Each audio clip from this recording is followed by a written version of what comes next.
বিসমিল্লাহির রহমানির রহিম। সুপ্রিয় দর্শক শ্রোতা, আসসালামু আলাইকুম।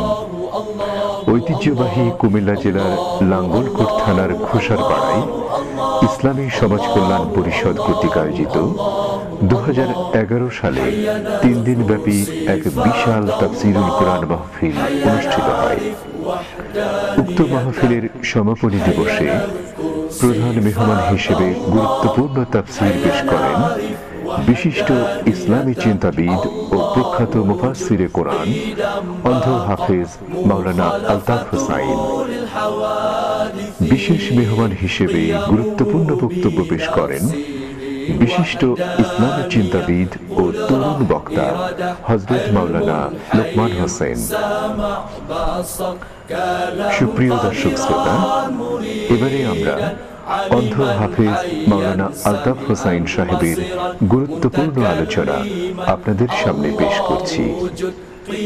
ভিডিও পরিচালনা, এডিটিং ও প্রযোজনা আলী আহমদ আকান।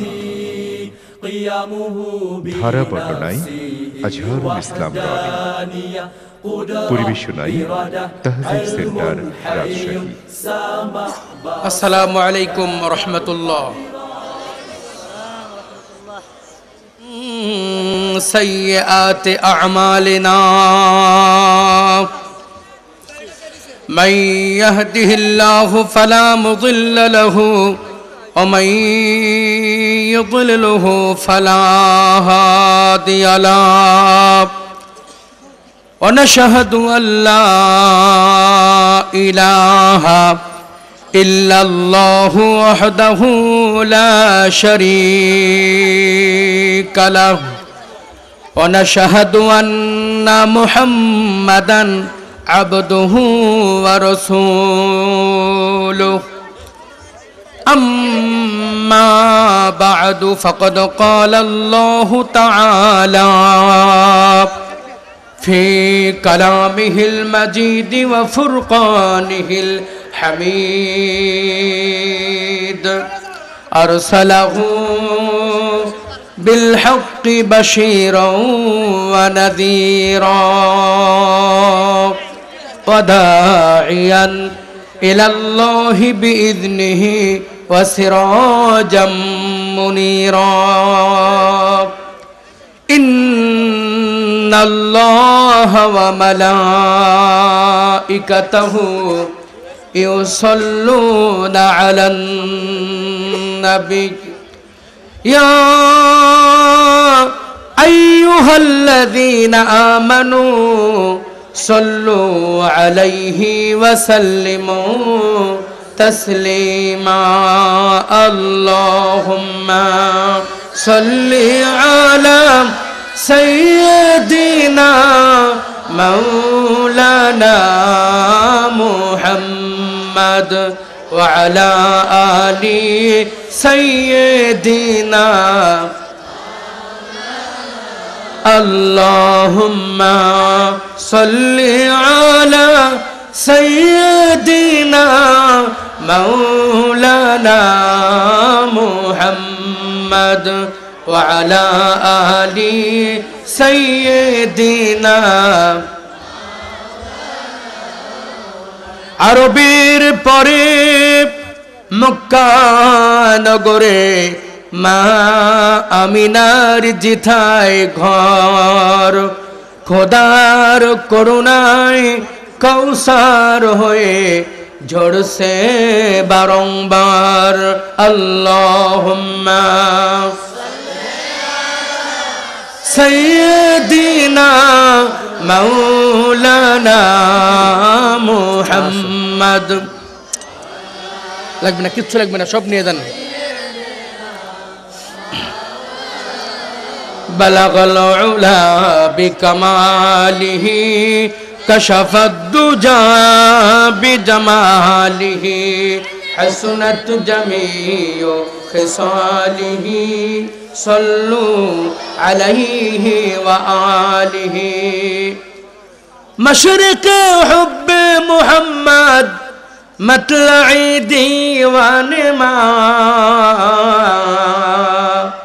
مشرق حب محمد मतलई दीवान माँ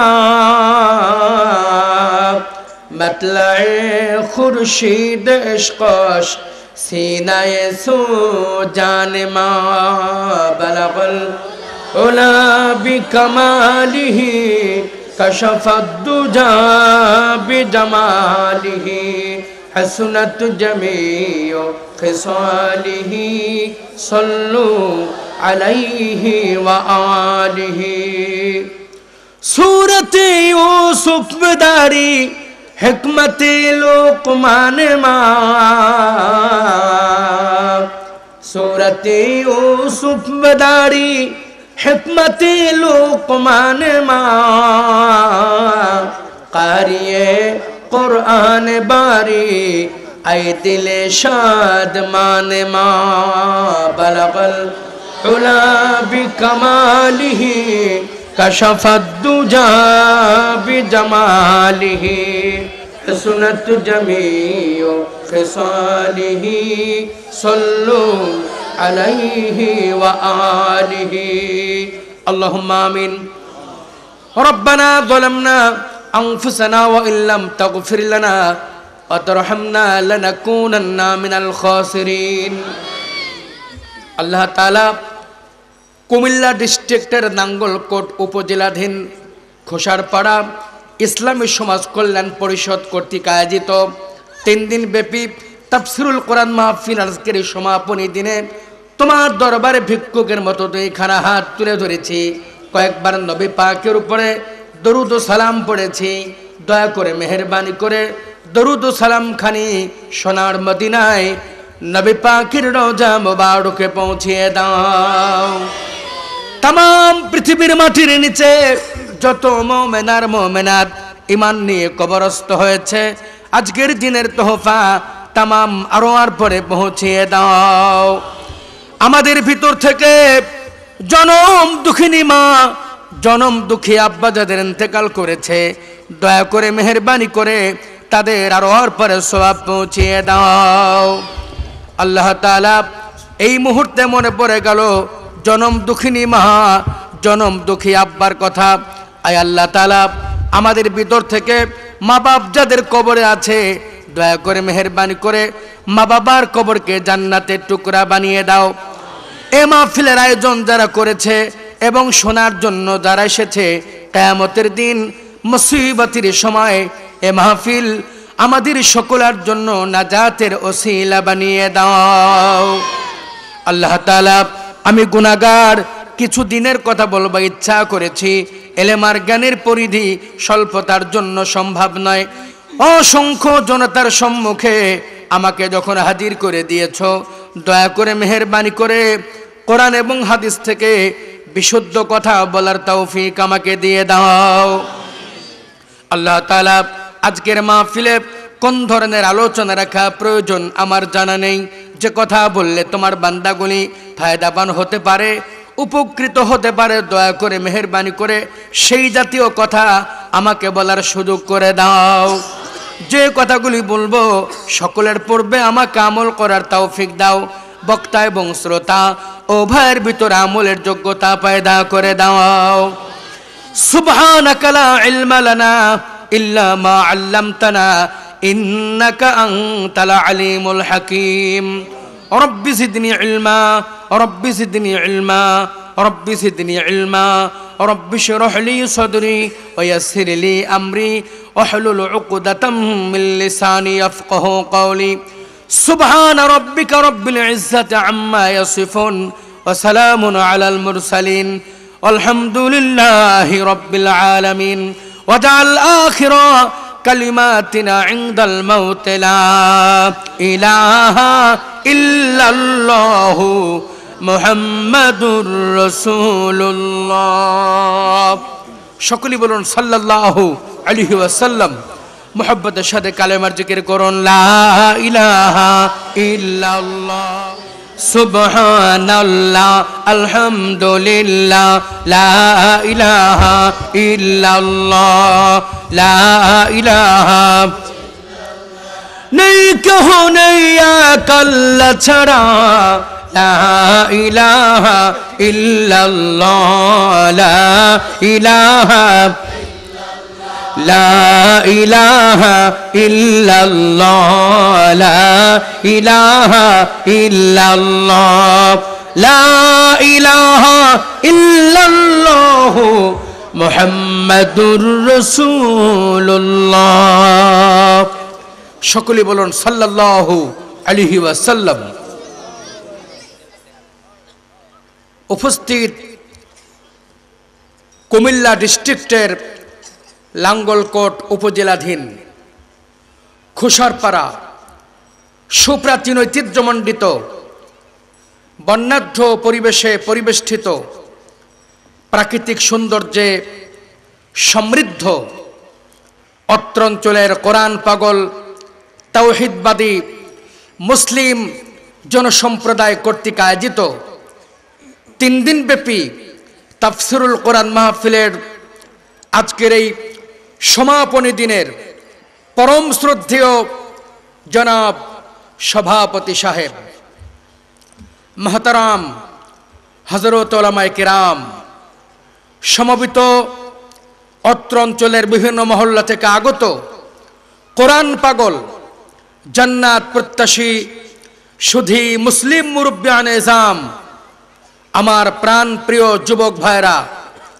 পর্দার অন্তরালে অবস্থানরত সম্মানিতা মা ও বোনেরা, আল্লাহ পাকের দরবারে শত সহস্র কোটি কৃতজ্ঞতা জ্ঞাপন করছি, যার অবর্ণনীয় অনুগ্রহ অনুকম্পা প্রদানে বৈসর্গিক জীবনের কর্মকাণ্ড পরিহার করে আবহাওয়ার অনুকূলতা লাভ করে স্রষ্টা প্রদত্ত স্বর্গীয় প্রাপ্তদেশীয় সংবিধান কোরআনুল কারীমের তাফসির মাহফিলে সমবেত হতে পেরেছি। সে আল্লাহ পাকের দরবারে বিনয় অবনত চিত্তে শ্রদ্ধা জড়িত কণ্ঠে কলিজার সবটুকু আবেগ উচ্ছ্বাস উজাড় করে আমরা সকলেই পড়ছি আলহামদুলিল্লাহ। অতঃপর অফুরন্ত দরুদ ও সালাম অবতীর্ণ হোক বিশ্ব মানবতার মহান শিক্ষক সরকারে দো আলম সৈয়দুস সকলাইন সাহেবে কিবলাতাইন নবী কুল শিরভূষণ আউলিয়া কুল শিরোমুকুট শত সহস্র মাকলুকের অধিনায়ক বিশ্ব মানবতার মুক্ত প্রতীক ইমামুল আইম্মা জনাব মুহাম্মদুর রাসূলুল্লাহ সাল্লাল্লাহু আলাইহি ওয়াসাল্লাম তার প্রতি আমরা দীর্ঘক্ষণ বিভিন্ন অতিথি বৃন্দ সহ ওলামায়ে কিরামদের কাছ থেকে গুরুত্বপূর্ণ বক্তব্য শুনতেছিলাম। এই প্রোগ্রামের শুরুতে স্বাগতিক বক্তব্য দিয়েছেন আপনাদের এলাকার ইউপি সদস্য জনাব আলহাজ রফিকুল ইসলাম। উদ্বোধনী বক্তব্য দিয়েছেন জনাব হাফেজ আবু বকর সাহেব। গুরুত্বপূর্ণ বক্তব্য দিয়েছেন আপনাদের গ্রামের কৃতি সন্তান ঢাকা ন্যাশনাল আইডিয়াল কলেজের সম্মানিত প্রভাষক পিএইচডি গবেষক আমার অত্যন্ত মোহব্বতের ভাই জনাব মাওলানা লোকমান হোসাইনি সাহেব। এরপরে গ্রামবাসীর পক্ষ থেকে বক্তব্য দিয়েছেন জনাব মোহাম্মদ নুরুল আলম ভূঁইয়া। এরপরে বক্তব্য দিয়েছেন একটি প্রাইভেট কোম্পানির প্রধান স্বত্বাধিকারী জনাব মঞ্জুর মোর্শেদ। সভাপতির বক্তব্য দিয়েছেন অত্র খুশারপাড়া সমাজ কল্যাণ পরিষদের প্রতিষ্ঠাতা সভাপতি জনাব মাস্টার ইব্রাহিম খলিল সাহেব। বিশেষ অতিথিদের সারিতে বক্তব্য দিয়েছেন আপনাদের অত্র অঞ্চলের সাবেক চেয়ারম্যান জনাব মোহাম্মদ আব্দুল হামিদ সাহেব। এরপরে প্রধান অতিথির আসন অলঙ্কৃত করে বক্তব্য দিয়েছেন আপনাদের নির্বাচিত উপজেলা চেয়ারম্যান জনাব শাহজাহান মজুমদার সাহেব। আমরা সকলের জন্য আল্লাহ পাকের দরবারে দোয়া করছি, আল্লাহ পাক তাদের সকলকে যেন হায়াতে তৈয়বা দান করেন, সিহাতে কুল্লিয়া দান করেন, এলেম আমল ইমানের তারাক্কি দান করেন। আমরা সকলেই পড়ছি আল্লাহুম্মা আমিন। সেই সাথে আজকের প্রোগ্রামে অংশগ্রহণ করেছেন অনেক মসজিদের দায়িত্বপ্রাপ্ত সম্মানিত মুকাররর ইমামগণ, এসেছেন অসংখ্য প্রতিষ্ঠানে কর্মরত সম্মানিত শিক্ষক মহোদয়গণ। আমরা সকল পেশাজীবী ভাইদের জন্য আল্লাহ পাকের দরবারে দোয়া করছি, আল্লাহ পাক তাদের সকলকে যেন স্বীয় প্রতিভার বিকাশ ঘটিয়ে স্রষ্টার সান্নিধ্য লাভে চূড়ান্ত সফলতা অর্জনে প্রাণান্তকর প্রচেষ্টা চালাবার সুযোগ করে দিন। আমরা সকলেই পড়ছি আল্লাহুম্মা আমিন। এ পর্যায়ে আপনাদের খেদমতে উপস্থিত হয়েছি আমার মতো অতি ক্ষুদ্র, নগণ্য, অযোগ্য, দ্বীনের অতি দুর্বলতম খাদেম। ইলমিয়াতের দিক থেকে আমি একজন অযোগ্য মানুষ, শারীরিক দিক থেকে আমি একজন অসহায় মানুষ। আপনারা যারা বসে আছেন নিশ্চয়ই সকলেই আমাকে দেখতে পাচ্ছেন, অথচ আল্লাহ পাক আপনাদের কাউকে দেখার সুযোগ আমাকে দেন নাই।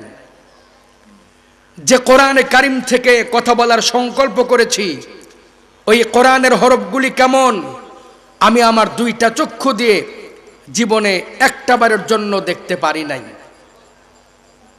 আমি আশা করি আমার অন্ধত্ব জীবনের জন্য একটি অপূর্ব নিয়ামত। যেহেতু আল্লাহ পাক আমাকে মাত্র 8 মাস বয়সে টাইফয়েড দুরারোগ্য ব্যাধিতে অন্ধ করে দিয়েছেন, আমি আশা করি 8 মাস বয়সে একজন মানুষ নেকি এবং গুনাহ কোনোটাই অর্জন করতে পারে না। অতএব আমি আল্লাহর কাছে আশা করি আল্লাহ পাক আমাকে অন্ধত্বের ওসিলায় চোখের গুনাহ থেকে বেঁচে থাকার সুযোগ করে দিয়েছেন, আলহামদুলিল্লাহ। আমি কি আল্লাহর কাছে এই আশাটা করতে পারি না ভাই? আল্লাহ পাক যেন তা কবুল করেন। আমরা সকলেই পড়ছি আল্লাহুম্মা আমিন। প্রিয় ভাইরা, আমি আপনাদের সম্মুখে মূল্যবান আলোচনা করতে পারবো ওই সাহস এবং যোগ্যতা কোনোটাই আমার মধ্যে নেই। তবে আপনাদের কাছে একটি বুক ভরা আশা, আপনাদেরকে সাথে করে শেষ মোনাজাতে এমন একটি চক্ষু সঙ্গে করে দোয়া করতে চাই, আল্লাহ পাক যে চক্ষু দিয়ে জীবনে একটি গুনাহও করার নাই, আপনারা কষ্ট করে হলেও ধৈর্য ধারণ করে শেষ দোয়া পর্যন্ত সবাই থাকবেন। আপনারা থাকবেন আমি বিশ্বাস করেছি, কিন্তু আওয়াজটা যেভাবে দিয়েছেন তাতে আমার মনের সন্দেহ দূর হচ্ছে না। কষ্ট করে হলেও শেষ দোয়া পর্যন্ত সবাই থাকবেন, সবাই থাকবেন। আল্লাহ পাক আমাদের সকলকে শেষ দোয়া পর্যন্ত উপস্থিত থাকার তৌফিক দিন। আমরা সকলেই পড়ছি আল্লাহুম্মা আমিন। আপনারা যারা আমার আলোচনা বিগত দিনে শুনেছেন নিশ্চয়ই তারা অবগত আছেন, আমি প্রত্যেকটি মাহফিলে এক একটি সুনির্দিষ্ট বিষয়ের উপরে কথা বলতে পছন্দ করি। আজও আমার স্বভাবসুলভ বৈশিষ্ট্য অনুযায়ী একটি সুনির্দিষ্ট বিষয়ের উপরে আলোচনা পেশ করতে চাই। আজকে আমার আলোচ্য বিষয়বস্তু হলো ঈমান এবং আমল। আলোচ্য বিষয়বস্তু কি বলুন? এই বিষয়ের উপরে আলোচনা পেশ করতে চাই। ওমা তাওফিকি ইল্লা বিল্লাহ আলাইহি তাওয়াক্কালতু ওয়া ইলাইহি উনীব। আমরা সকলেই পড়ছি আল্লাহুম্মা আমিন। আসুন আলোচনা শুরু করার পূর্বে আল্লাহ পাকের কাছে শয়তান থেকে পানাহ চাই। আসুন আমরা সকলেই পড়ছি আউযু বিল্লাহি মিনাশ শাইতানির রাজীম। বিসমিল্লাহির রাহমানির রহিম। ইল্লাল্লাযীনা আমানু ওয়া আমিলুস সালিহাতি লাহুম জান্নাতুন তাজরি মিন তাহতিহাল আনহার। সাদাকাল্লাহুল আযীম।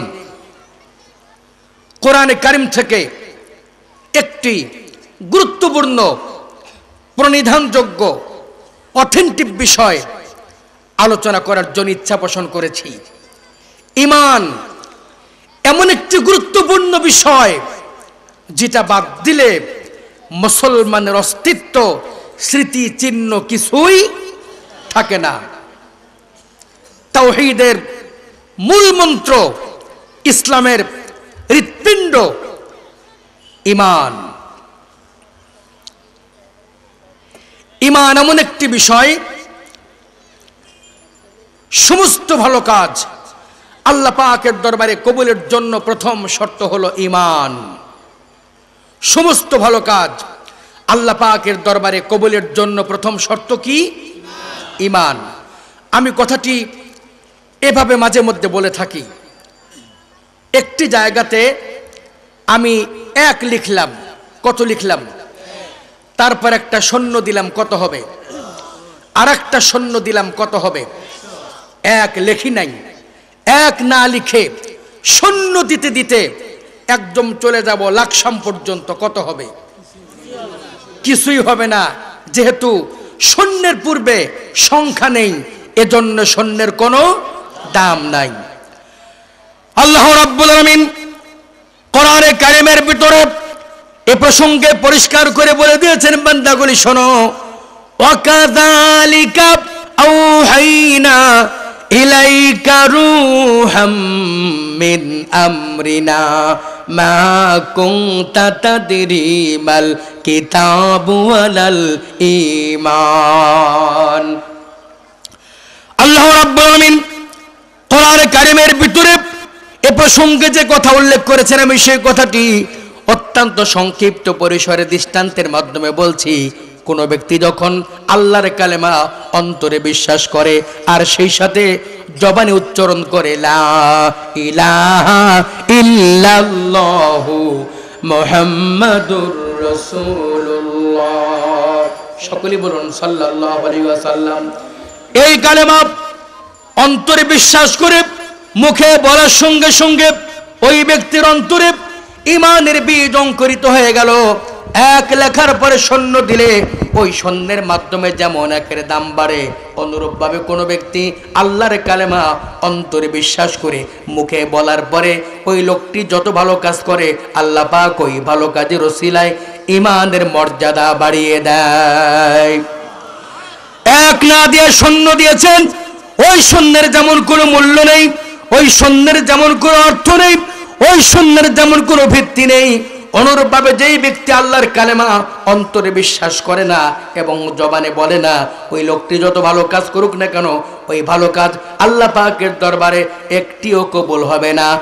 এক না দেয়া শূন্য দিলে ওই শূন্যের যেমন মূল্য নাই, ওই শূন্যের যেমন অর্থ নাই, ওই শূন্যের যেমন ভিত্তি নাই, অনুরূপভাবে যার মধ্যে কালেমা নাই, ওই লোকটি যত ভালো কাজ করুক না কেন, ওই ভালো কাজ আল্লাহ পাকের দরবারে আধা পয়সাও মূল্য নাই। তাহলে সমস্ত ভালো কাজ আল্লাহ পাকের দরবারে কবুলের জন্য প্রথম শর্ত কি? ঈমান। এখন ঈমানটি কি, আমাদেরকে বিষয়টি ভালো করে বুঝতে হবে। প্রত্যেকটি জিনিস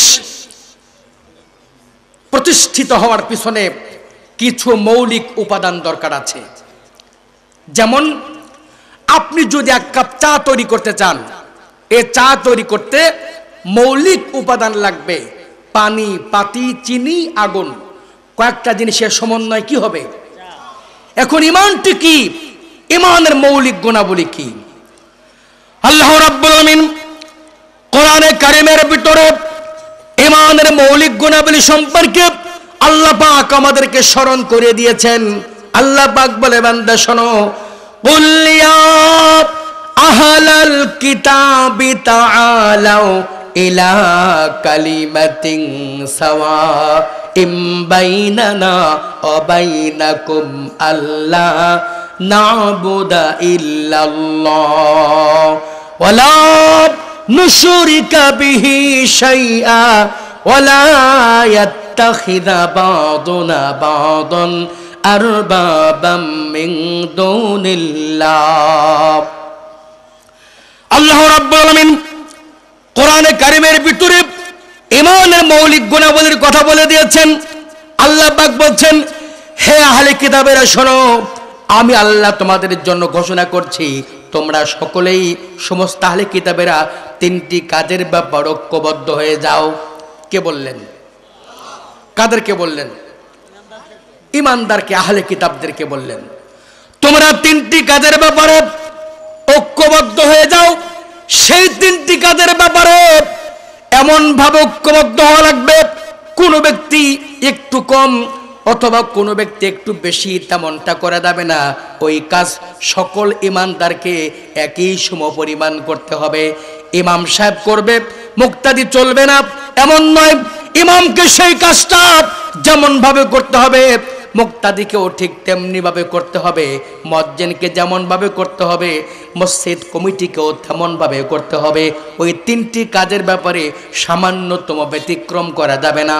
আল্লাহ পাক বলছেন, তাআলাও ইলা কালিমাতিন সাওয়াইম বাইনানা ওয়া বাইনাকুম।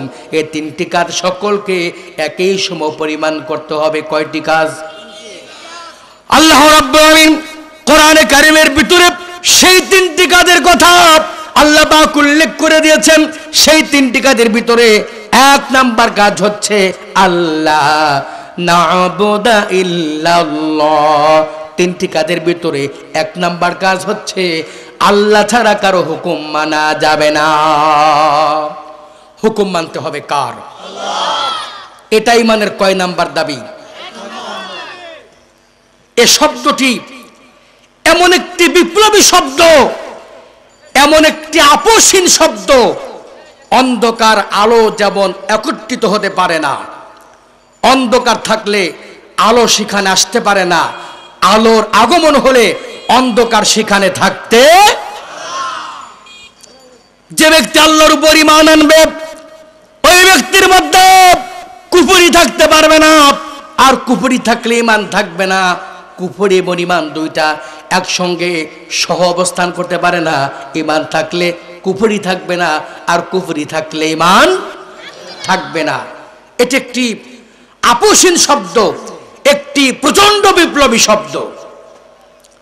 আমার ভাইরা, কোন ব্যক্তি যখন ঈমানের ঘোষণা দিয়া দিবে, ওই ব্যক্তির সঙ্গে দুনিয়ার কুফরি শক্তির আপোষ হবে না। অবস্থা তার কেমন হবে? একটি ছোট্ট দৃষ্টান্ত পেশ করছি। আল্লাহর নবী জনাবে মুহাম্মদুর রাসূলুল্লাহ, সকলেই বলুন সাল্লাল্লাহু আলাইহি ওয়াসাল্লাম। নবীজি মক্কা নগরীতে কালেমার দাওয়াত দিলেন। একজন ব্যক্তি, তার নাম হচ্ছে আব্দুল উজ্জা। লোকটির কাছে আল্লাহর কালেমা বড় ভালো লাগে, কিন্তু আব্দুল উজ্জা মুসলমান হতে পারছেন না। আব্দুল উজ্জার বাড়ি নাই, ঘর নাই, অর্থ নাই, সম্পদ নাই, জায়গা নাই, জমি নাই।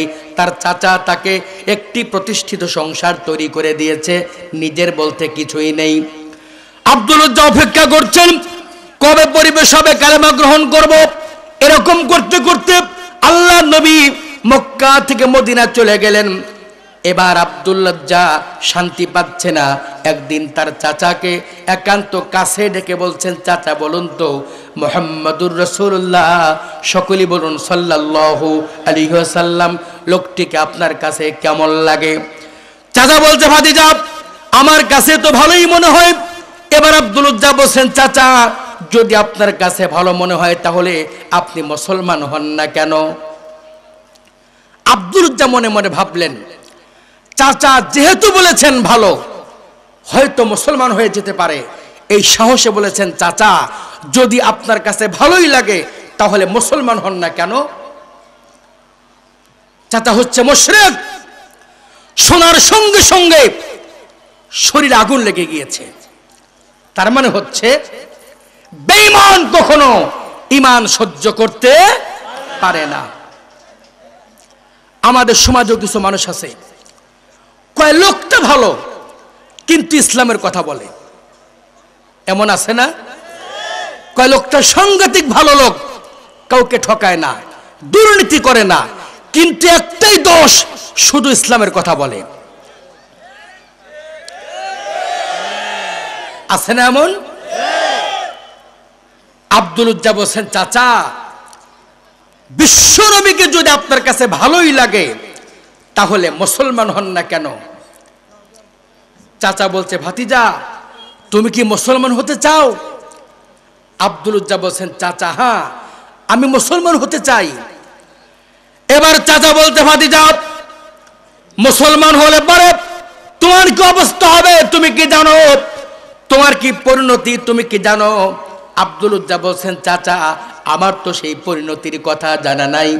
এবার চাচা বলতে, ভাতিজা যদি মুসলমান হয়ে যাও আমি তোমাকে যে বাড়িঘর দিয়েছি, অর্থ সম্পদ, জায়গা জমি দিয়েছি, কিছুই তোমাকে দেব না, খালি হাতে তোমাকে বাড়ি থেকে বের করে দেব। এবার আব্দুল উজ্জা বলছেন, চাচা আর সহ্য করতে পারলাম না, দীর্ঘদিন পর্যন্ত আল্লাহর কালেমা লালন করেছি, বরণ করেছি, আর সহ্য করতে পারলাম না। যখন তুমি আমাকে অর্থ সম্পদ, জায়গা জমির ভয় দেখাচ্ছ, আর সহ্য করতে পারলাম না। এই মুহূর্তে প্রকাশ্য ঘোষণা দিয়া দিলাম, আশহাদু আল্লা ইলাহা ইল্লাল্লাহু ওয়াহদাহু লা শারীকা লাহু ওয়া আশহাদু আন্না মুহাম্মাদান আবদুহু ওয়া রাসূলুহু। ঘোষণা দিয়া দিলেন। সন্ত্রাস করে নাই, চুরি ডাকাতি রাহাজানি ছিনতাই হত্যা ধর্ষণ কিচ্ছু করে নাই, শুধু বলেছে এক আল্লাহর উপর ঈমান আনলাম। ঘোষণা দেওয়ার সাথে সাথে চাচা বলছে, ভাতিজা এই মুহূর্তে আমার বাড়ি থেকে বেরিয়ে যাও, আমি তোমাকে অর্থ সম্পদ কিচ্ছু দেব না। এবারে আপনাদের খেদমতে জিজ্ঞাসা করতে চাই, মুসলমানের জন্য সবচাইতে বড় দুশ্মন কে? আপনারা আছেন না চলে গেছেন? মুসলমানের জন্য সবচেয়ে বড় দুশ্মন কোন দেশ? কোন দেশ? ধরে বলুন। কথাটা কি বুঝেই বলেছেন? বুঝেই বলেছেন তো?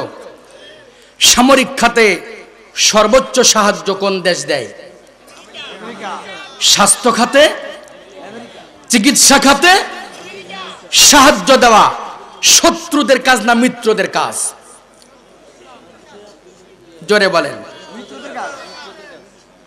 আপনারা কেন শত্রু আবার কোন মিত্র, ঘটনাটা কি? আচ্ছা, বাংলাদেশকে সবচেয়ে বেশি সাহায্য দেয় কোন দেশ? একটু অতীতের কথা বলেন, এটা তো বর্তমানের কথা। সৌদি আরব। দ্বন্দ্বে পড়ে গেছেন তাই না ভাই? দ্বন্দ্বে পড়ে গেছেন। বাংলাদেশে কোন দেশে কত সংখ্যক জনশক্তি রপ্তানি হবে প্রভু আমেরিকার ইশারা ছাড়া কেউ কিচ্ছু করতে পারছেন না। তাহলে কোন দেশ সাহায্য দেওয়ার সক্ষমতা বেশি রাখে? এবার বলেন, আফগানকে টুকরা টুকরা করলো কোন দেশ? ইরাকের মুসলমানকে হত্যা করলো কোন দেশ? কারণটা কি? ইরাকও মুসলমান, আমরাও মুসলমান, কিন্তু আমরা সাহায্য পাচ্ছি, ইরাক এবং আফগান মার খাচ্ছে।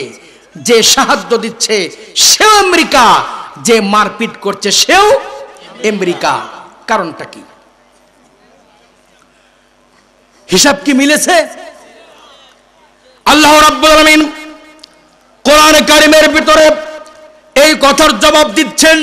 আল্লাহ পাক বলে, বান্দা শোনো, ওয়ালান তারদা আনকাল ইয়াহুদু ওয়ালান নাসারা হাত্তা তাত্তাবিআ মিল্লাতাহুম কুল ইন্না হুদাল্লাহি হুয়াল হুদা। আল্লাহ রাব্বুল আলামিন কোরআন কারীমের ভিতরে সুন্দর করে বলে দিয়েছেন, লান তারদা, কখনো না, কোরআনের দুশমন কখনো মুসলমানদের বন্ধু হতে পারে না। হাত্তা তাত্তাবিআ মিল্লাতাহুম কুল ইন্না হুদাল্লাহি হুয়াল হুদা। কোরআনের দুশমন মুসলমানকে সেই সময় সাহায্য করে মুসলমান যখন ইসলাম ভুলে যায়, কোরআনে কারীম ভুলে যায়, ইসলামের কৃষ্টি কালচার তাহজিব ও তামাদ্দুন ভুলে যায়, ইসলামের শিক্ষা সাহিত্য সংস্কৃতি সবটা ভুলে যায়। ইসলামের দুশ্মন তখন দেখে ওদের আর আমাদের মধ্যে নীতিগত পার্থক্য নেই, অতএব ওদেরকে সাহায্য করা আমাদের জন্য দুশ্চিন্তার কোনো কারণ নাই। তার মানে হচ্ছে প্রকৃত ঈমানের ঘোষণা দেবেন যখন, ঈমানের দুশ্মন আপনাকে সাহায্য করবে না তখন। ওই দেখুন আব্দুল উজ্জা চুরি ডাকাতি রাহাজানি ছিনতাই হত্যা ধর্ষণ খুন খারাপি কিচ্ছু করে নাই, শুধু বলেছে আশহাদু আল্লা ইলাহা ইল্লাল্লাহু ওয়াহদাহু লা শারীকা লাহু ওয়া আশহাদু আন্না মুহাম্মাদান আবদুহু ওয়া রাসূলুহু। বলার সঙ্গে সঙ্গে চাচা বলছে ভাতিজা এই মুহূর্তে বাড়ি থেকে বেরিয়ে যাও। কারণটা কি? ও মুসলমান, ঈমান আনার কারণে। কিসের কারণে বলুন? আজও আমাদের প্রিয় মাতৃভূমি বাংলাদেশে কোরআনের কথা বলার পরে একদল মানুষের জন্য ট্রেন বাস ফ্রি হয়, সরকারি সকল সহযোগিতা হয়, আর একদল মানুষ কোরআনের কথা বলার জন্য তার বিরুদ্ধে জেল জরিমানা হুমকি ধুমকি হয় একমাত্র ঈমানের কারণে। বলুন ঠিক কিনা?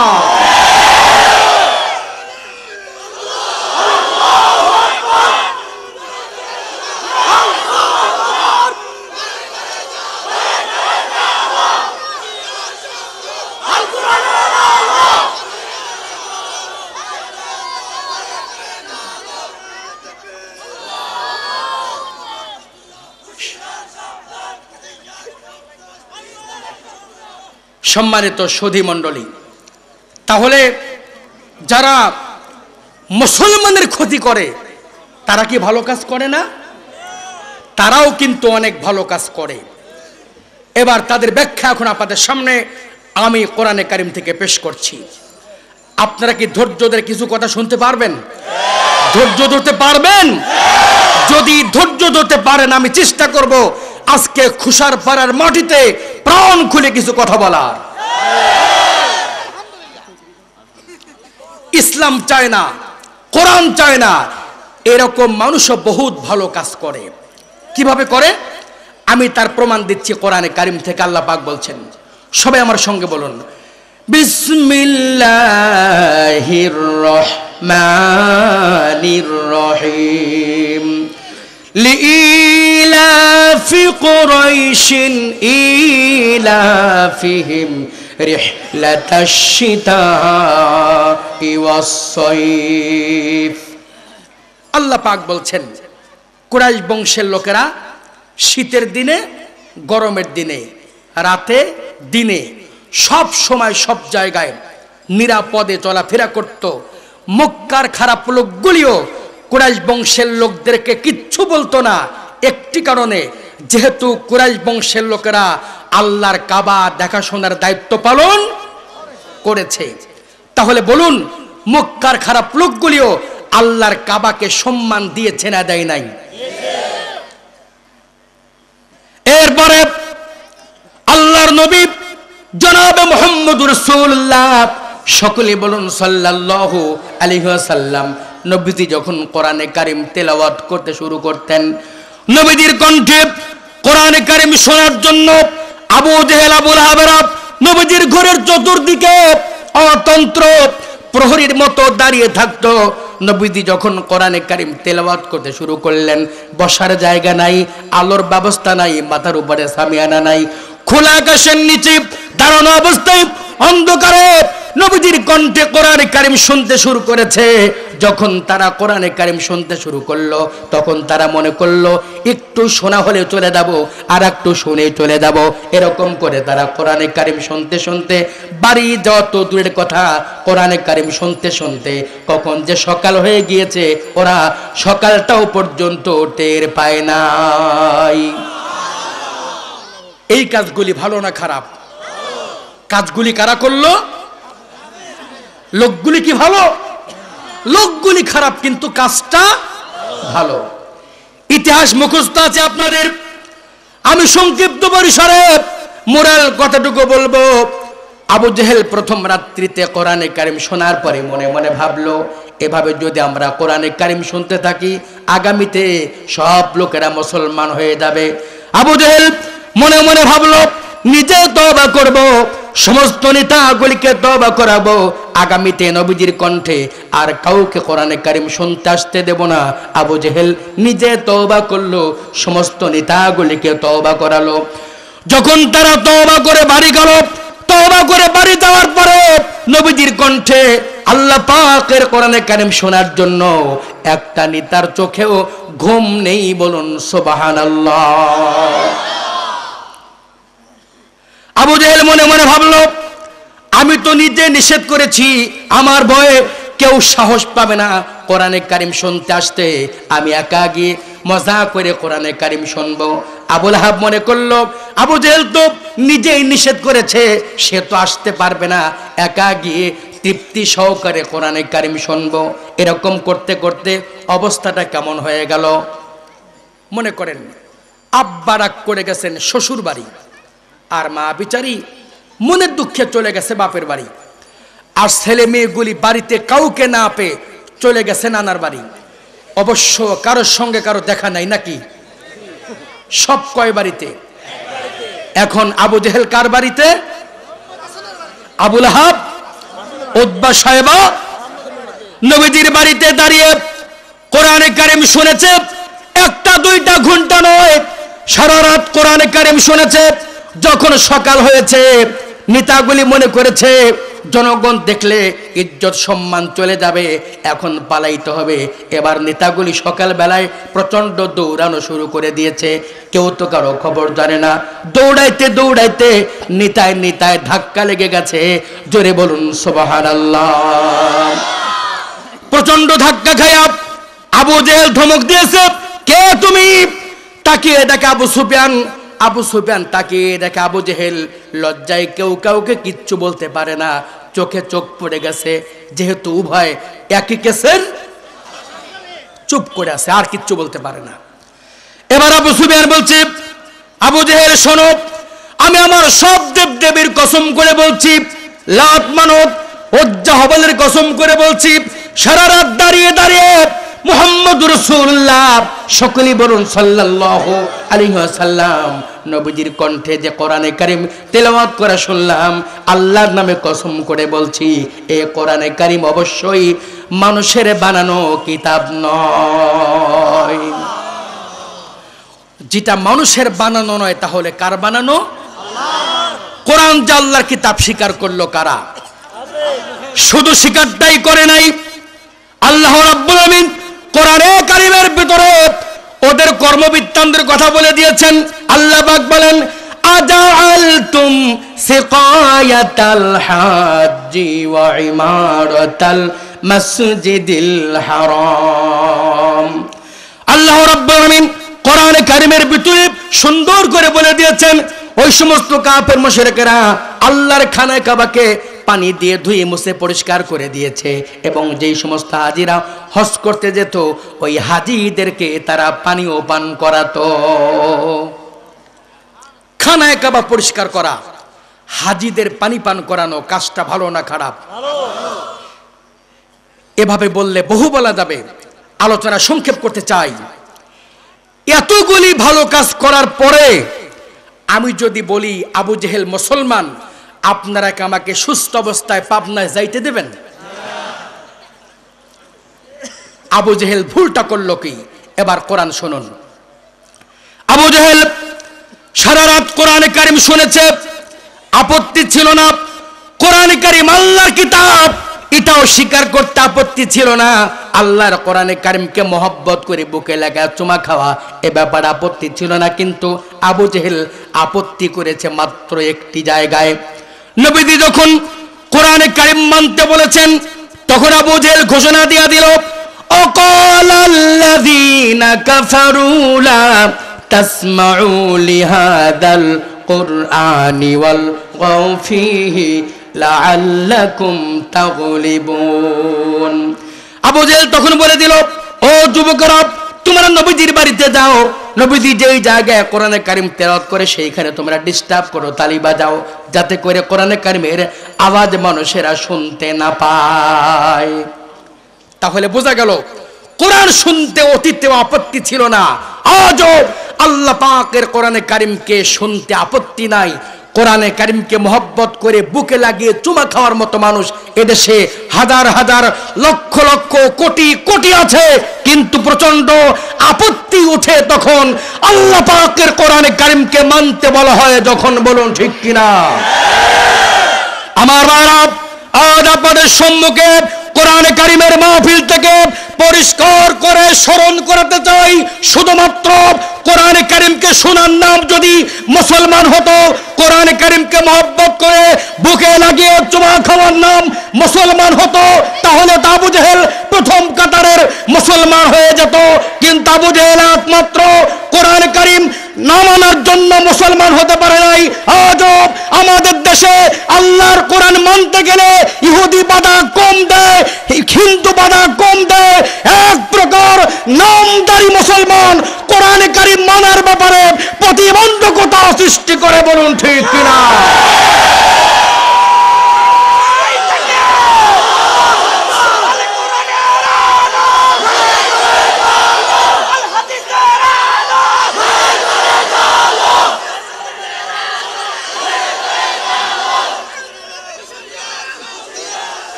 ইমানের এক নাম্বার দাবি, হুকুম মানতে হবে কার?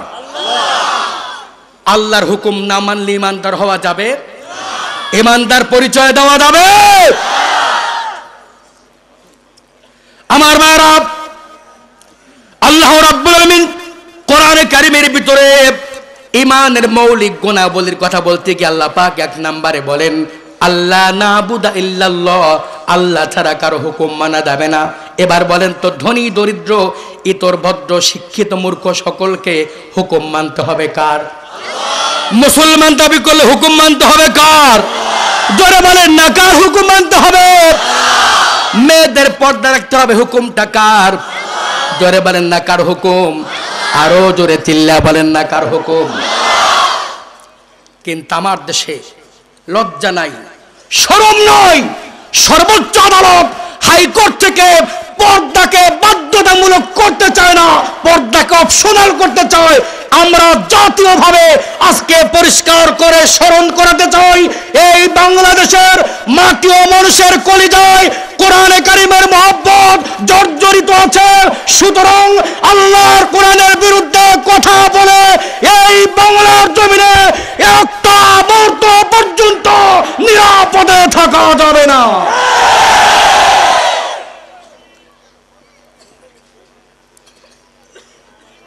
বিরক্ত হন নাই তো? আমি ভূমিকাটা শেষ করে নেই, আলোচনা একটু পরে শুরু করব।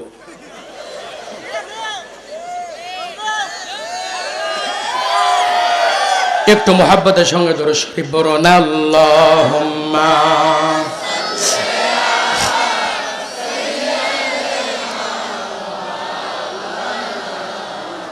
ওয়া আলা আলি সাইয়্যিদিনা।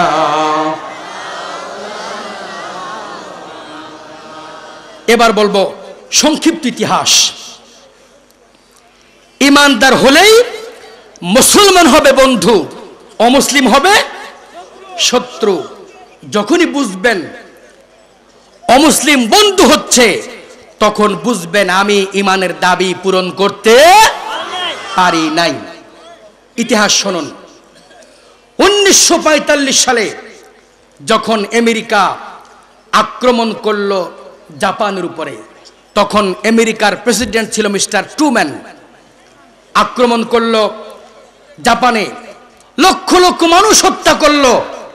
জাপানের হিরোশিমা নাগাসাকির উপর আক্রমণ করলো। সেই দিক থেকে আমেরিকা জাপানের শত্রু না বন্ধু? কিন্তু 1991 সালে যখন আমেরিকা আক্রমণ করলো ইরাকের উপরে, তখন আমেরিকার পররাষ্ট্রমন্ত্রী ছিল মিস্টার জেমস বেকার, আর জাপানের প্রধানমন্ত্রী ছিল মিস্টার তোশিকো কাইফু। দুই নেতা মিলে বৈঠক করে বলল, তোমার সঙ্গে আমার যে শত্রুতা আছে 1945 সাল থেকে, সেই শত্রুতা আমরা পরবর্তীতে আপোষ মীমাংসার ভিত্তিতে চিন্তা ভাবনা করব। আজকে মধ্যপ্রাচ্য থেকে মুসলমানকে নিশ্চিহ্ন করতে হবে, আমার দিকে সাহায্যের হাত বাড়াও। তখন জাপান 1 নয় 2 নয় 900 কোটি মার্কিন ডলার আমেরিকার হাতে তুলে দিয়ে আরেকবার প্রমাণ করলো আল কুফরু মিল্লাতু ওয়াহিদা, আল্লাহর দ্বীনকে নিশ্চিহ্ন করার জন্য সব কুফরি শক্তি ঐক্যবদ্ধ, এতে কোনো সন্দেহ নাই।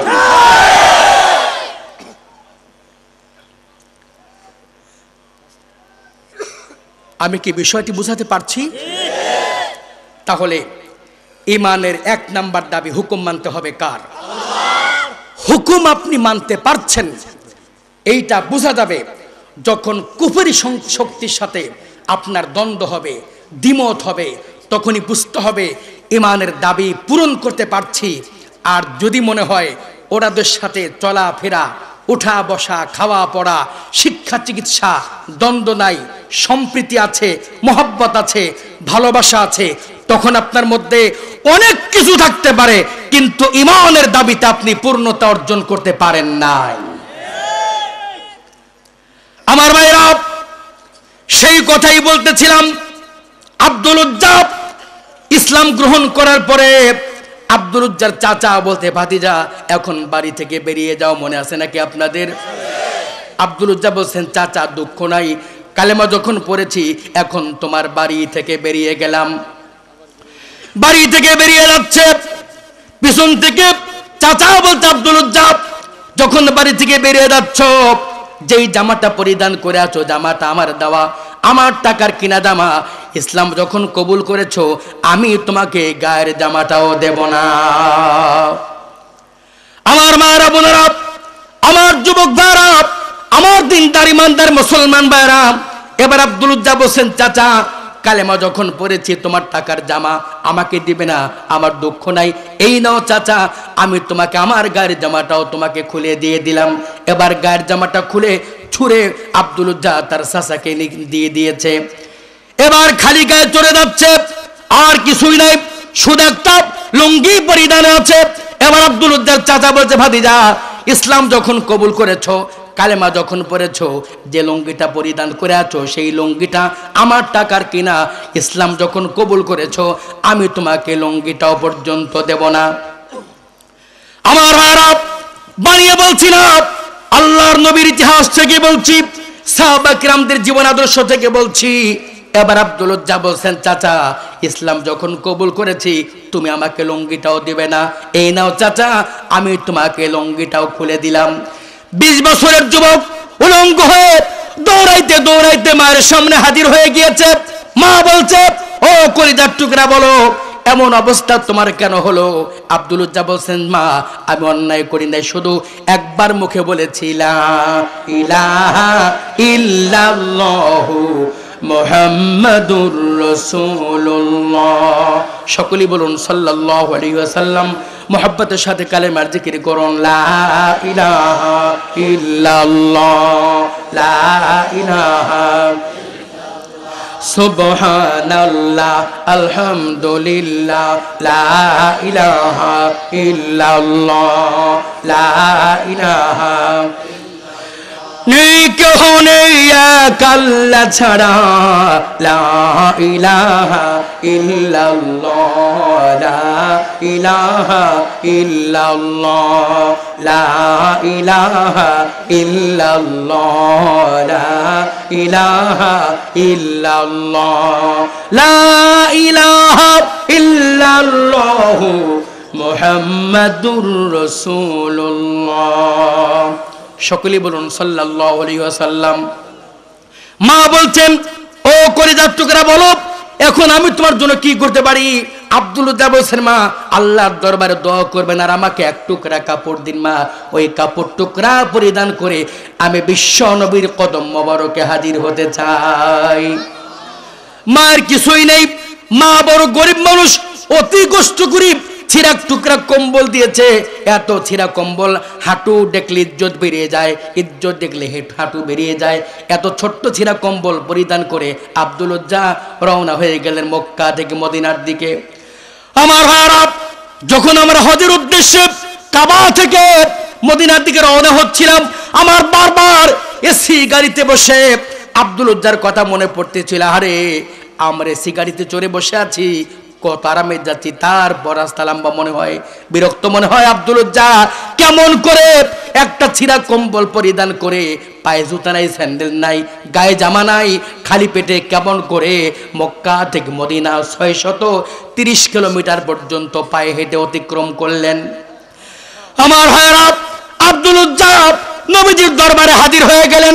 হাজির হয়ে বলছেন, ইয়া রাসূলুল্লাহ, ইয়া হাবিবাল্লাহ, আমার সব ছিল, বাড়ি ছিল, ঘর ছিল, অর্থ ছিল, সম্পদ ছিল, কিন্তু কালেমা পড়েছি, এখন আমার কিছুই নেই চাচা, সব আমার কাছ থেকে কেড়ে নিয়েছে।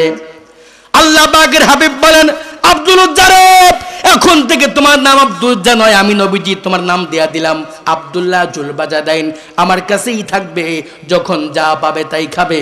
আব্দুল্লাহ নবীজির বাড়িতে বসে জোরে জোরে কোরআনে কারিম তেলাওয়াত করেন, চিৎকার মেরে মেরে কালেমা পড়েন। অন্য সাহাবায়ে কেরামেরা বলেন, ইয়া রাসূলুল্লাহ, ইয়া হাবিবাল্লাহ, আব্দুল্লাহর কোরআন তেলাওয়াতে আমাদের ঘুম নষ্ট হয়ে যায়, আপনি মেহেরবানি করে আব্দুল্লাহকে একটু ধীরে ধীরে কোরআনে কারিম তেলাওয়াত করতে বলেন।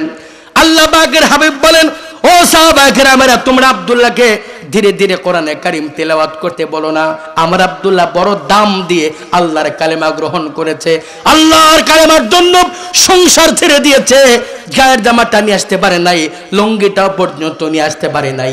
আমার আব্দুল্লাহ যত জোরে মন চায় কালেমা পড়ে কলিজার জ্বালা মিটাইতে দাও। আমার ভাইরা, আল্লাহর নবী কিছুদিন পরে তাবুকের যুদ্ধের ঘোষণা দিয়া দিলেন। তাবুকের জিহাদের ময়দানে তোমরা কে কি দিবে, অর্থ সম্পদ কে কি দিতে পারো? অন্য সাহাবায়ে কেরামেরা উট দিচ্ছেন, দুম্বা দিচ্ছেন, ঘোড়া দিচ্ছে, টাকা দিচ্ছে, পয়সা দিচ্ছে। আব্দুল্লাহ দেবেন, আব্দুল্লাহ দেওয়ার মতো কিছু আছে নাকি?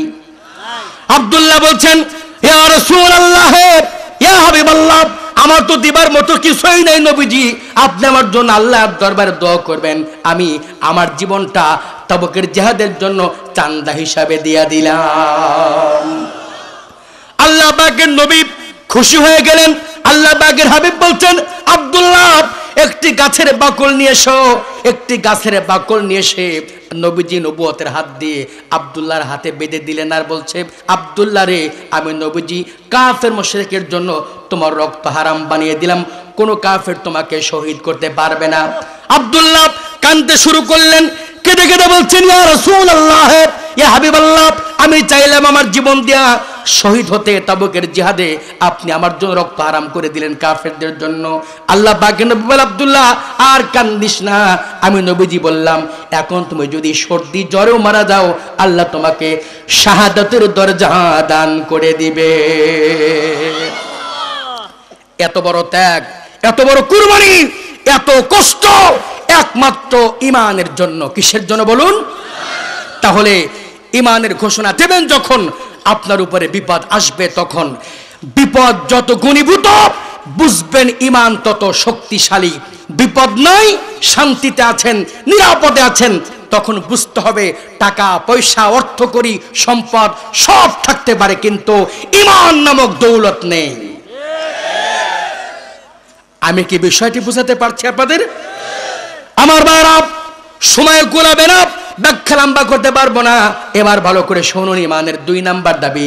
ইমানের 2 নাম্বার দাবি আল্লাহ কোরআনে কারিমের ভিতরে সুন্দর করে বলে দিয়েছেন। ইমানের 2 নাম্বার দাবি, ওয়ালা নুশরিকা বিহি শাইআ। সবাই আমার সঙ্গে বলুন, ওয়ালা নুশরিকা বিহি শাইআ।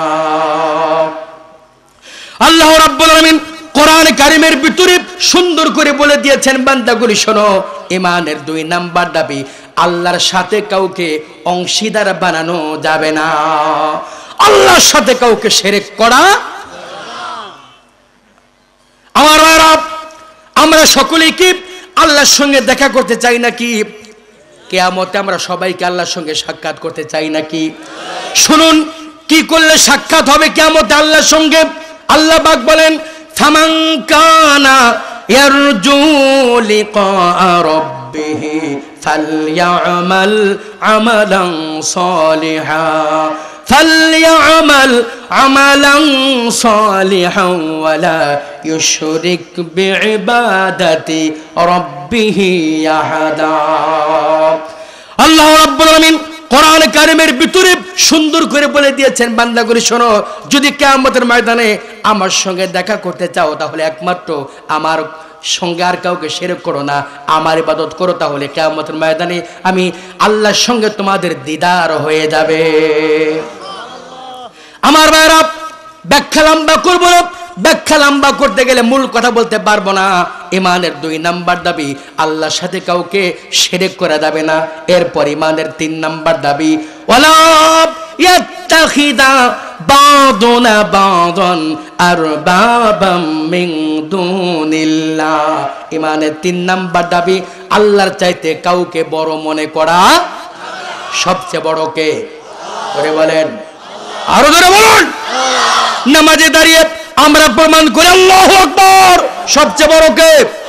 ধরে বলেন না, সবচেয়ে বড় কে? জানাজা নামাজে বলি আল্লাহু আকবার, আল্লাহ সবচেয়ে বড়। নামাজে বলি আল্লাহু আকবার, আল্লাহ সবচেয়ে বড়। কিন্তু জমিনে এসে আল্লাহকে মানি না, আল্লাহর চাইতে নেতাদেরকে বড় মনে করি, জনগণকে বড় মনে করি। কয় জনগণ সব ক্ষমতার? আরে মুসলমান, জনগণ সব ক্ষমতার উৎস হতো, জনগণ সব ক্ষমতার উৎস হতো। 2 বছর আগে মন্ত্রী, এখন জেলখানায় আছে, কিছুই করার ক্ষমতা নাই। ঠিক কিনা কোন? বলেন ঠিক কিনা? শুনুন, সব ক্ষমতার উৎসকে আল্লাহ রাব্বুল আলামিন কোরআন কারীমের ভিতরে এ সম্পর্কে পরিষ্কার করে বলে, বান্দা শোনো, আন্নাল কুওয়াতা লিল্লাহি জামিআ। সবাই আমার সঙ্গে বলুন, আন্নাল কুওয়াতা লিল্লাহি জামিআ।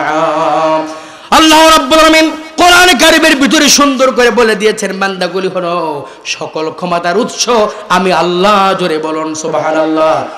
সব ক্ষমতার উৎসকে জোরে বলেন, আরো জোরে বলেন, চিল্লায়ে বলেন, সবচেয়ে বড় কে? সবচেয়ে বড় কে? আল্লাহ চাইতে আর কেউ বড় নাই। ইমানের 3 নাম্বার দাবি, আপনাকে বিশ্বাস করতে হবে, কার্যত প্রমাণ করতে হবে, আল্লাহর চাইতে আর বড় কেউ নাই, সবচেয়ে বড় আমার আল্লাহ।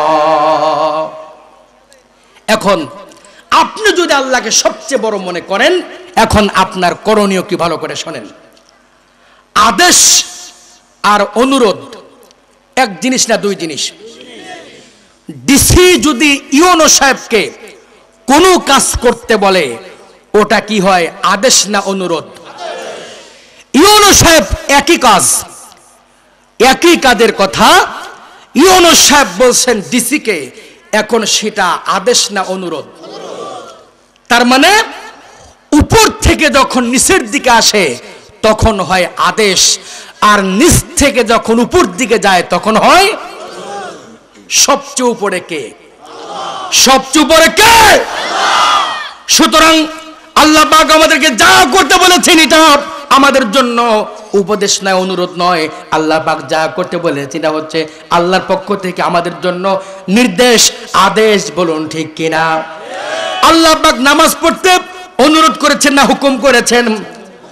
রোজা করতে অনুরোধ করেছেন না হুকুম করেছেন? আল্লাহ পাকের নির্দেশ মানতে হবে। যদি আমরা আল্লাহ পাকের নির্দেশ মানি তাহলে বোঝা যাবে আল্লাহকে বড় মনে করলাম। যদি আল্লাহর হুকুমটা না মানি তাহলে বোঝা যাবে আল্লাহকে বড় মনে করা হলো না। আল্লাহকে বড় মনে করা হবে তখন আল্লাহর হুকুম মানতে পারবো যখন। ও মুসলমান, ভালো করে শুনুন, ইবাদত কার নাম? আল্লাহ মানুষ এবং জিন জাতিকে ইবাদতের জন্য সৃষ্টি করেছেন। ঠিক কিনা বলেন? আল্লাহ বলেন, ওমা খালাকুতুল জিন্না ওয়াল ইনসা ইল্লা লিয়াবুদুন। আল্লাহ পাক সুন্দর করে বলে দিয়েছেন, মানুষ আর জিনকে আমি আল্লাহ সৃষ্টি করেছি একমাত্র আমার ইবাদতের জন্য। এখন ইবাদত কার নাম? আপনি যদি মনে করেন শুধু নামাজের নাম ইবাদত, তাহলে আমি সূর্য ডোবার সময় নামাজ পড়বো, সওয়াব হবে নাকি? সূর্য মাথার উপরে নামাজ পড়বো, সওয়াব হবে নাকি? কেন? নামাজই তো পড়ছি, খারাপ তো কিছু না। সূর্য মাথার উপরে নামাজ পড়বো, সওয়াব হবে নাকি? ঈদের দিন রোজা রাখবো সওয়াব হবে নাকি? বহু লোককে দাওয়াত ইফতার করাবো সওয়াব হবে নাকি? কারণ আল্লাহ যখন নামাজ আদায় করতে বলেছেন তখন নামাজ আদায় করার নাম ইবাদত। আল্লাহ যখন নামাজ পড়তে নিষেধ করেছেন তখন নামাজ না পড়াটাই। আল্লাহ যখন রোজা রাখতে বলেছেন তখন রোজা রাখার নাম ইবাদত। আল্লাহ যখন রোজা রাখতে নিষেধ করেছেন তখন রোজা না রাখাটাই। মূল বক্তব্য হচ্ছে আল্লাহ পাকের হুকুম মানার নাম হচ্ছে ইবাদত। আল্লাহ পাকের হুকুম মানার নাম, আল্লাহ পাকের হুকুম মানার নাম, আল্লাহ পাকের হুকুম সবচেয়ে বড় মনে করতে হবে আমার আল্লাহকে। আল্লাহর চাইতে কাউকে বড় মনে করা যাবে না। এই তিনটি গুণ আপনার মধ্যে আসবে যখন, ঈমান আপনার মধ্যে অর্জন হবে তখন। একটু মোহাব্বতের সাথে কালেমার জিকির করুন, লা ইলাহা ইল্লাল্লাহ, লা ইলাহা সুবহানাল্লাহ, আলহামদুলিল্লাহ, লা ইলাহা ইল্লাল্লাহ, লা ইলাহা নেই কেহ নেই এক আল্লাহ ছাড়া, লা ইলাহা ইল্লাল্লাহ, লা ইলাহা ইল্লাল্লাহ, লা ইলাহা, লা ইলাহা ইল্লাল্লাহ মুহাম্মাদুর রাসূলুল্লাহ। সকলেই বলুন সাল্লাল্লাহু আলাইহি ওয়াসাল্লাম। আমার ভাইরা, এতক্ষণ আপনাদের সম্মুখে ঈমানের গুণাবলী আলোচনা করতেছিলাম। এবার বলবো আমল কবুলের শর্ত কি। আমল কবুলের জন্য 1 নাম্বার শর্ত হলো ঈমান, আর 2 নাম্বার শর্ত হলো আমলটি হতে হবে কোরআন হাদিস অনুযায়ী। ইচ্ছে মতো যা খুশি তাই করবেন, এটা নেক আমল হবে না। বহু মুসলমান আছে পীর সাহেবের মাজারে যায়, আগরবাতি মোমবাতি গোলাপ পানি দেয়, এরকম মুসলমান আছে না নাই? ও মুসলমান, ভালো করে শুনুন, কোন পীর সাহেবের মাজারে যদি আগরবাতি মোমবাতি গোলাপ পানি দেওয়া যেত তাহলে নবীজির মাজারে সাহাবায়ে কেরামেরা কলিজা খুলে কলিজাটা নবীজির মাজারে বিছায়া দিতেন। হাজী সাহেবেরা বলেন তো, আল্লাহর নবীর মাজারে আগরবাতি মোমবাতি গোলাপ পানি কিছু আছে নাকি? তাহলে যারা পীর সাহেবের মাজারে আগরবাতি দেয়, মোমবাতি দেয়, অনেকে আবার পীর সাহেবকে আব্বা বলে, পায়ে কি আব্বা, বাবাও কয় বাবা, ছেলেও কয় বাবা, নাতিও কয় বাবা, সব পাইকিরি বাবা। অবশ্য কুমিল্লাতে নেই, আমাদের পাবনাতে আছে। কুমিল্লাতে আছে নাকি? কুমিল্লাতে আছে নাকি? ওরা আবার মজার মজার গান গায়। ওই গানগুলো জানেন? দেখে দারে মাছ ভান্ডারি হইতাছে নূরের মেলা, খাদা বাবা বসাইছে প্রেমের মেলা, নূরের বাবা বসাইছে প্রেমের মেলা, আপন মনে যেজন করে খাজা বাবার জিয়ারত, নূরের পর্দা খুলে যাবে সেই হবে তার ইবাদত। জোরে বলেন নাউযুবিল্লাহ। আল্লাহ রাব্বুল আলামিন এ সম্পর্কে কোরআন কারীমের ভিতরে বলেন, ওমা আতাকুমুর রাসূলু ফাখুযুহু ওমা নাহাকুম আনহু ফান্তাহু ওয়াত্তাকুল্লাহা ইন্নাল্লাহা শাদীদুল ইকাব। আল্লাহ রাব্বুল আলামিন কোরআন কারীমের ভিতরে সুন্দর করে বলে দিয়েছেন, বান্দাগুলি শোনো, আমার নবীজি আমার পক্ষ থেকে তোমাদেরকে যেটা করতে বলে সেইটা তোমরা গ্রহণ করো, আর আমার নবীজি আমার পক্ষ থেকে যেটা নিষেধ করে সেইটা তোমরা বর্জন করো। কি কষ্ট হয় আপনাদের? বিরক্ত হন? ভালো করে শোনেন। এক লেখার পরে একের বামে একটা শূন্য দিয়েছেন, কত হবে? আসলে কিন্তু বুঝে বলেন নাই।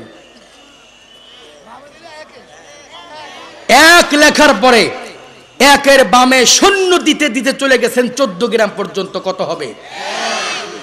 একের বামে শূন্য দিলে ওই শূন্যের যেমন দাম নাই, কোরআনে নাই, হাদিসে নাই, এরকম কাজ যদি কেউ নেক আমল মনে করে করে, এটা নেক আমল হবে না।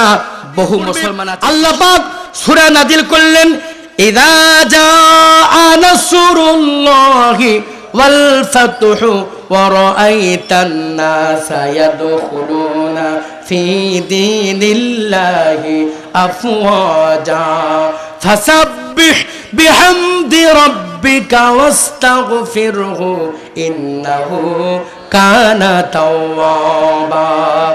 আল্লাহ দিনে যখন বিদায় হয়ে গেল, সমাজের ভিতর থেকে চুরি বন্ধ হলো, ডাকাতি বন্ধ হলো, তখন আল্লাহ পাক নবীজিকে বলে, নবীজি এখন মানুষেরা দলে দলে ইসলামের পতাকা তারা আসবে, আপনি ক্ষমা প্রার্থনা করেন, আল্লাহকে তসবিহ পড়েন, আল্লাহর কাছে তওবা করেন, তসবিহ পড়েন। তার মানে দিন বিদায় হয়েছে, তখন তসবির গুরুত্ব আল্লাহ পাক দিয়েছেন। তখন বলেন ঠিক কিনা? আমার ভাইরা, এই 4 প্রকার আমল যখন হবে, আল্লাহ তখন ঘোষণা দিয়ে দিবেন, ইল্লাল্লাযীনা আমানু ওয়া আমিলুস সালিহাতি লাহুম জান্নাতুন তাজরি মিন তাহতিহাল আনহার। আল্লাহ রাব্বুল আলামিন কোরআনে কারীমের ভিতরে সুন্দর করে বলে দিয়েছেন, বান্দা করি শোনো, ঈমান আনার পরে নেক আমল করো, বিনিময়ে আমি তোমাদেরকে জান্নাত দান করব। ঈমান আনার পরে নেক আমল করতে হবে, আমলটা হতে হবে 4 প্রকার। একটা করেছেন আর একটা করেন নাই, 3টা করেছেন 2টা করেন নাই, তাহলে আল্লাহর দরবারে পরিপূর্ণ নেক আমল হবে না, আল্লাহর পাকের জান্নাতের সুসংবাদও আপনি পাবেন না। বলুন ঠিক কিনা? আল্লাহ পাক আমাদের সকলকে নেক আমলের ভিত্তিতে জান্নাত লাভ করার তৌফিক দিন। আমরা সকলেই পড়ছি আল্লাহুম্মা আমিন। সম্মানিত উপস্থিতি, আপনারা অনেকে বহুদূর থেকে এসেছেন, আপনাদেরকে বাড়ি যেতে হবে, দীর্ঘ পথ অতিক্রম করতে হবে। সেই বিষয়টি বিবেচনা রেখে আমি আমার আলোচনা শেষ করতে চাই। আর আলোচনা দীর্ঘায়িত করছি না, তবে সকলের কাছে আবেদন, আপনারা দোয়া না করে কোদাবেন। এক্ষুনি দোয়া হবে, আপনারা বসুন, মোনাজাত না করে কোদাবেন না। মোনাজাতের পূর্বে আপনাদের খেদমতে একটি ছোট্ট ঘোষণা। এই মঞ্চে বাংলাদেশের বহু জায়গায় বক্তব্যের সিডি আছে। আমি রাজশাহীতে আলোচনা করেছিলাম নামাজের উপরে, ব্যক্তি ও সমাজ বিকাশে নামাজ এবং মানব জীবনে কোরআনের প্রয়োজনীয়তা। এর 2টি গুরুত্বপূর্ণ সিডি, 3টা কপি, 2টা প্রোগ্রামে। এই 3টা সিডি তাহাজিব ভিডিও সেন্টারের পক্ষ থেকে, আজকে তাহাজিব ভিডিও সেন্টার আপনাদের এই প্রোগ্রাম এসেছে। আজকের প্রোগ্রাম পুরো ভিডিও হয়েছে, আলহামদুলিল্লাহ। আপনারা নিজেরা অপসংস্কৃতির যুগে যখন ইসলামের দুশ্মনেরা বিভিন্নভাবে ইসলামকে ঘায়েল করার চেষ্টা করছে, সেই যুগে আমরা ইসলামী সংস্কৃতিকে লালন করে আমাদের ঘরে ঘরে কোরআনের বক্তব্য পৌঁছায় দেব। রাজি আছেন আপনারা? রাজি আছেন? তাহলে মোনাজাতের পরে যাওয়ার সময় আপনারা প্রত্যেককেই এই সিডিগুলি কিনে নিয়ে যাবেন। এ মঞ্চে বক্তব্যের সিডি আছে। আর দোয়া হবে, দোয়ার পরে আপনারা সকলে একটু আমার সাথে মুসাফা করে যাবেন। আমি তাদের জন্য আল্লাহর দরবারে প্রাণ খুলে দোয়া করব, আল্লাহ যেন কাবা জিয়ারতের তৌফিক দেন। দোয়ার পরে সিডিগুলি নিয়ে যাবেন আর মুসাফা করে যাবেন। এখন দোয়া হবে, দুরূদ শরীফ পড়ুন। আল্লাহুম্মা সাল্লি আলা মুহাম্মাদ ওয়া আলা আলি মুহাম্মাদ কামা সাল্লাইতা আলা ইব্রাহিম ওয়া আলা আলি ইব্রাহিম ইন্নাকা হামিদুম মাজিদ। আল্লাহুম্মা বারিক আলা মুহাম্মাদ ওয়া আলা আলি মুহাম্মাদ কামা বারাকতা আলা ইব্রাহিম ওয়া আলা আলি ইব্রাহিম ইন্নাকা হামিদুম মাজিদ। আল্লাহুম্মা আমিন। রব্বানা যালামনা أنفسنا وإن لم تغفر لنا وترحمنا لنكونن من الخاسرين। আয় আল্লাহ, দীর্ঘ 3 দিন ব্যাপী এই খুশার বারাত মাটিতে ইসলামের সমাজ কল্যাণ পরিষদ কর্তৃক আয়োজিত তাফসীর মাহফিল আজকে সমাপ্ত হয়ে গেল। আল্লাহ তাআলা তাফসীর মাহফিল শেষ করে এতিমের মতো তোমার দরবারে হাত তুলেছি। আল্লাহ দয়া করে মেহেরবানি করে এই তাফসীর মাহফিল তোমার দরবারে কবুল এবং মঞ্জুর করে নাও। আয় আল্লাহ তাআলা, এই প্রোগ্রামের সভাপতি, বক্তা, শ্রোতা সকলকে তোমার দরবারে মঞ্জুর করে নাও। আল্লাহ তাআলা আমাদের দোয়ার বা দৌলতে আল্লাহ দয়া করে মেহেরবানি করে কলিজার টুকরা ছেলে মেয়েদেরকে দিনদার ইমানদার বানাও। আয় আল্লাহ তাআলা, আমাদের ভিতর থেকে মা বাপ যাদের কবরে আছে, দয়া করে মেহেরবানি করে মা বাবার কবরকে জান্নাতের টুকরা বানায় দাও। আল্লাহ তাআলা দয়া করে মেহেরবানি করে অসুস্থ যারা আছে মেহেরবানি করে সুস্থ করে দাও। আল্লাহ তাআলা এত বড় প্রোগ্রাম বাস্তবায়নের জন্য অর্থ দিয়েছে, বুদ্ধি দিয়েছে, পরামর্শ দিয়েছে। আল্লাহ তাআলা সকলকে তোমার দরবারে মঞ্জুর করো। আয় আল্লাহ তাআলা, এই 3 দিনের মহামিলন মেলা খুশার পাড়া মাটিতে অনুষ্ঠিত হয়ে গেল। একটা বছরের জন্য খুশার পাড়ার জমিনটা এতিম হয়ে গেল। আল্লাহ, প্রতি বছরে তুমি এই মাটিতে কোরআনের তাফসীর ব্যবস্থা আল্লাহ তুমি করে দিও। আল্লাহ, এই তাফসীর মাহফিল কিয়ামত পর্যন্ত কবুল করো। সকলের অন্তরে বিশ্বাস, অন্ধ মানুষ দোয়া করলে দোয়াটা কবুল হয়ে যেতে পারে। আয় আল্লাহ, আর কঠিন হলেও অন্ধ ভিক্ষুককে সহজে ফেরত দিতে পারে না। আল্লাহ, আমি তোমার অন্ধ মুসাফির হাত তুলেছি, দয়া করে মেহেরবানি করে দোয়াটা কবুল করে নাও। আল্লাহ, যত অতিথিবৃন্দ বক্তব্য দিয়েছে কবুল এবং মঞ্জুর করে নাও। আল্লাহ তোমার যেই বান্দাগুলি দোয়ার পরে আমার সঙ্গে মুসাফা করে বিদায় হবে, আল্লাহ তোমাদের কাবা জিয়ারতের তৌফিক দিয়ে দাও। আল্লাহ যারা বক্তব্যের পরে সিডিগুলি কিনে নিয়ে যাবে, আল্লাহ তোমাদের সাদকা জারিয়ার সওয়াব দিয়ে দাও। আল্লাহ দয়া করে মেহেরবানি করে কিয়ামত পর্যন্ত এই প্রোগ্রাম সফল করো। তাম দুনিয়াতে মুসলমান কষ্টে আছে, কোরআনে কারিমের বরকতে মেহেরবানি করে মুসলমানগুলিকে শান্তিতে থাকার তৌফিক দাও। আল্লাহ করে এই সদস্যগুলিকে তোমার দরবারে মঞ্জুর করে নাও। আল্লাহ দিনের দায়ী বানা দাও, অসুস্থ থাকলে ভালো করে দাও। আল্লাহ সদস্যগুলিকে আল্লাহ মেহেরবানি করে কোরআনের সদস্য বানায় দাও। আল্লাহ যেই বাড়িতে আলেমুল আমাদের মেহমানদের হলো, আলেমুল আমাদের ইজ্জত দিলে, সম্মান করলো, কদর করলো, আল্লাহ তুমি তোমার বান্দাকে তোমার দরবারে কবুল এবং মঞ্জুর করে নাও। আয় আল্লাহ, তোমার দরবারে সর্বশেষ প্রার্থনা, আমাদের বেঈমান করে কবরে নিও না। রমজান মাসে জুমার দিনে লাইলাতুল কদরে কোরআনে কারীম তিলাওয়াত শুনতে শুনতে ইতিকাফরত অবস্থায় ঈমান সহ শাহাদাতের দরজা নসিব করে দিও আল্লাহ। কায়েম থাকে। সুবহান রাব্বিকা রাব্বিল ইজ্জাতি আম্মা ইয়াসিফুন ওয়া সালামুন আলাল মুরসালিন ওয়ালহামদুলিল্লাহি রাব্বিল আলামিন। ওয়াজআল আখিরা কালিমাতিনা ইনদাল মাউত লা ইলাহা ইল্লাল্লাহু মুহাম্মাদুর রাসূলুল্লাহ। Allahu Allahu Allahu Allah Allahu Allahu Allahu Allah Allahu Allahu Allahu Allah Allahu Allahu Allahu Allah